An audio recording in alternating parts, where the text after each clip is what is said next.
Oke, Bang Kamarudin, ini statement abang kemarin heboh atau menuai kontroversi di masyarakat netizen. Artinya mereka kecewa dengan statement abang yang diduga menyudutkan Peggy Setiawan yang sekarang ditahan. Seperti apa mungkin tanggapan abang sendiri? Pernyataan saya kemarin tidak ada maksud untuk menyudutkan atau mengatakan bahwa Peggy Setiawan lah pelakunya. Tetapi saya katakan Peggy Setiawan itu punya 2-3 KTP atau punya 3 nama. Kata polisi, orang tuanya juga punya 2 atau 3. Orang tuanya memperkenalkan Peggy Setiawan bukan anaknya tapi keponakan. Kemudian kata polisi STNK motornya yang hilang itu ada sama Peggy Setiawan. Nah, atas dasar-dasar pertimbangan seperti itulah saya mengatakan itu Peggy Setiawan patut dicurigai sebagai pelaku. Nah, kemudian atas dasar apa dia punya 2-3 KTP atau ganti nama gitu loh. Nah, saya kan dari dulu namanya sama, satu. Orang tuanya mengatakan dia ponakan, itu kan perlu dipertimbangkan. Jadi tidak mengatakan bahwa Peggy Setiawan lah pelaku. Nah, kemudian mengenai pemerkosaan itu, kita tidak tahu siapakah pelakunya sampai polisi menemukan dan menyerahkan kepada jaksa. Jaksa nanti membawa ke pengadilan. Di pengadilan nanti akan diuji apakah orang itu bersalah apa tidak gitu. Tapi abang kemarin artinya meyakini bahwa Peggy Setiawan diduga pelakunya, bang? Diduga pelakunya berdasarkan 2-3 KTP atau 2-3 nama. Dan kemudian motornya itu STNK maksudnya ya, kata polisi ada sama dia. Nah, bagaimana motor yang dicurigai atau yang diduga sebagai motor daripada pelaku itu ada sama dia, tapi motornya tidak ada STNK-nya saja gitu loh. Bang, soal keterangan saksi bang, ada yang mengatakan bahwa Peggy ini dulu tukang bakso. Itu bisa menjadi alasan kuat nggak untuk nantinya itu menjadi saksi dan dia dilepaskan gitu? Karena kan ini kan yang harus diperoleh dari kepolisian bukti kan, dan ada saksi kan seperti itu bang. Kalau abang melihat ada kemungkinan seperti itu nggak? Apapun profesinya, kalau dia ada di situ dan dia mau melakukannya, maka dia adalah tersangkanya. Karena tidak ada mengatakan bahwa yang memerkosa itu atau yang membunuh itu adalah elit. Nah, tetapi dikatakan di situ bisa berperan sebagai itu Peggy Setiawan sekarang jadi pemulung ya apa dia? Jadi kuli bangunan, mohon maaf, kuli bangunan bisa juga. Karena tidak ada membatasi orang berdasarkan pekerjaan gitu. Tapi banyak saksi lebih dari 1 atau lebih dari 2 yang pada saat kejadian memberikan keterangan bahwa Peggy berada di Bandung, sedang bekerja di salah satu rumah yang lagi dibangun di Bandung. Seperti apa bang? Nah, asal saksi itu datang kepada polisi, benar nggak dia melihat Peggy Setiawan ini dari malam sampai sore sampai ke pagi lagi, tidak pergi kemana-mana. Tapi kalau hanya dia mengetahui dia adalah bekerja sampai jam 5 sore, kemudian jam 5 sore sampai malam dia tidak tahu, itu bermasalah itu. Bang, kita geser ke awal perilis soal kasusnya si Peggy itu jadi tersangka. Nah, di situ kan ada bukti KTP dan KK. Tapi netizen itu mempertimbangkan bahwa kok bukti-buktinya kan Humas sendiri bilang ada golok, ada segala macam yang bisa membunuh orang itu, dan arti kata pemerkosaan. Nah, abang sendiri melihatnya gimana bang? Karena netizen itu kan awalnya melihat dari sisi bukti-bukti bang, dan orang nggak percaya bahwa dia jadi tersangka bang. Jadi polisi lah yang paling tahu mengenai itu. Polisi kan sudah mengantongi nama, yaitu Peggy Setiawan, Dani sama siapa satu lagi tuh? Andi. Ya. Nah, Dani sama Andi masih dicari atau di mana keberadaannya belum tahu. Tapi kalau kita masyarakat Indonesia cinta kepada hukum, khususnya masyarakat Cirebon, bisa dia tahu siapa itu Andi, siapa Dani, siapa Peggy Setiawan. Nah, tinggal polisi mencocokkan apakah Peggy Setiawan ini SD-nya di Cirebon enggak, SMP-nya di Cirebon tidak, SMA-nya di Cirebon tidak, satu aneh enggak, ada hubungannya enggak dengan Peggy Setiawan, dengan Pina. Kalau Peggy Setiawan satu sekolah atau katakanlah dekat dengan Pina, ya berarti dia, karena motifnya katanya cintanya ditolak katanya gitu kemudian lalu si cowok itu dendam gitu loh. Tapi kan sekarang banyak bermunculan Bang saksi-saksi di belakang kasus Peggy sebagai tersangka bahwa saat itu juga Peggy pas kejadian nggak ada di kampung atau dia lagi di Bandung untuk bekerja sebagai kuli. Nah, dari sisi tersangka itu bisa berpendapat nggak sih Bang bahwa benar-benar fakta itu dia akan jadi tersangka Bang? Asal ada saksi minimum 2, minimal 2. Ada saksi mengatakan Peggy tidak mungkin, Peggy bersama saya dari sore sampai paginya lagi. Kalau dia bilang begitu, ya dia bebas. Asal ada 2 ya. Tapi kalau dibilang Peggy Setiawan bekerja sampai jam 5, bermasalah. Jam 5 sampai malam di mana dia? Atau jam 5 sampai pagi di mana dia? Karena itu kan malam minggu, ya. Iya.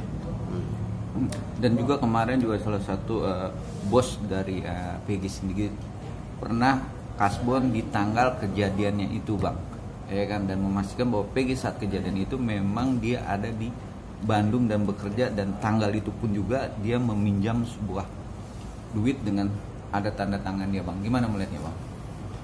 Ya itu saya bilang tadi, kalau dia kasbon kan tentu jam kerja. Betul. Nah pertanyaannya, setelah jam kerja kemana Peggy Setiawan? Ya kan, kasbon itu jam kerja. Tapi kalau dia mengatakan saya bersaksi demi gitu kan, demi Tuhan saya gitu ya, bahwa saya melihat Peggy Setiawan dari pagi sampai sore sampai pagi lagi. Nah itu asal ada 2 orang aja yang bersaksi mengatakan begitu, nah itu bebas dia. Saya kan sudah kasih kulu-kulu kemarin ya, bagaimana cara membebaskan dia, pra peradilan. Betul. Kenapa tidak dilakukan? Kemudian lapor wasidik, gelar dulu perkara khusus gitu kan, dia gelar, anak juga pengacaraan juga ikut. Nah, kemudian ada lagi yang lebih keras lagi, laporkan ke Propam bahwa dia dikriminalisasi. Jadi sebenarnya sekarang itu sangat enak. You tidak senang pra peradilan kan, kalau you merasa tidak melakukan. Yang kata lagi, laporkan ke Propam. Satunya lagi, laporkan ke wasidik. Nah itu loh. Oke, kemarin juga salah satu kuasa dari Pina sendiri yaitu Hotman Paris membuat statement bahwa penyidikan buat saat ini bukan ditunda atau tidak di jalan, tapi paling nggak fakta-fakta dari kasus ini Presiden harus turun tangan untuk independen untuk mencari fakta. Gimana Bang pendapat Abang? Kalau menurut saya bagus juga tuh Presiden ikut campur, karena ada anggapan di sini bahwa si Dani sama si Ahmad Dhani sama Peggy Setiawan seolah-olah direkayasa. Okay. Nah, maka Presiden turun tangan, berikanlah nama yang sebenarnya kan gitu kan. Kalau memang yang sekarang tidak benar. Okay. Tapi kalau saya bilang ke tadi, yang sekarang kalau merasa tidak melakukan pra peradilan aja. Paling tidak kan sudah membuka dari pengadilan nih. Kemudian laporkan ke wasidik bahwa dia tidak berlaku. Bisa digelar, dia juga datang di sini ya, ke wasidik kan. Kemudian laporkan ke Propam atau Paminal gitu loh. Oke. Tapi kalau untuk penyidikan sendiri, untuk statement seorang Hotman Paris tidak boleh dihentikan karena wewenang dari pengajar itu tidak bisa menghentikan. Karena Presiden pun tidak bisa menghentikan atau Kapolri juga tidak bisa menghentikan dengan kasus penyidikan. Abang melihat itu sebagai praksi hukum gimana? Begini, Pina kan sudah menjadi korban. Eki juga korban tindak pidana pembunuhan dan pemerkosaan. Maka sejak dilapor ke polisi atau sejak diketahui oleh polisi sudah terjadi penyidikan. Nah penyidikan itu akan terhenti apabila daluarsa. Nah, sudah lewat waktunya kan, udah daluarsa gitu loh. Oke. Apalagi sekarang digembur-gemburkan lagi soal Pina, dia harus menyidik. Jadi abang tidak setuju atau tidak berpendapat bahwa kasus Ya, ini memang penyidikan itu berjalan terus. tidak boleh dihentikan, bang? Iya. Bang, kemarin ada statement dari mantan Menko Polhukam Pak Mahfud MD juga bilang kalau presiden turun artinya seminggu juga bisa diselesaikan. Itu gimana, Bang? Iya, kalau memang presiden ikut campur, itu hambatan-hambatan itu akan sirna. Katakanlah sekarang misalnya, katakan Dani ya, sama Andi ya. Dani dan Andi ya. Katakanlah itu orang tuanya menghalangi. Tapi kalau presiden turun tangan, mana bisa dihalangi lagi? Karena pemahaman kita presidenlah jabatan tertinggi di Indonesia. Apakah dia DPR, apakah dia di peradilan misalnya, advokat, polisi, hakim dan jaksa misalnya, semua tunduk kepada presiden. Nah, maka oleh karena itu presiden ikut campur, tidak ada lagi hambatan-hambatan gitu loh. Bang, perlu nggak sih, Bang? Ini kan yang artinya masih menjadi sorotan, ayah dari almarhum Eki, Pak Eko Rudiana, yang artinya masih memilih untuk menutup diri, belum memberikan keterangan. Sedangkan pada saat itu kan sebagai polisi yang bertugas juga di Cirebon. Perlu nggak sih, Bang, artinya Pak Eko Rudiana mungkin memberikan keterangan atau diperiksa oleh Propam Mabes Polri?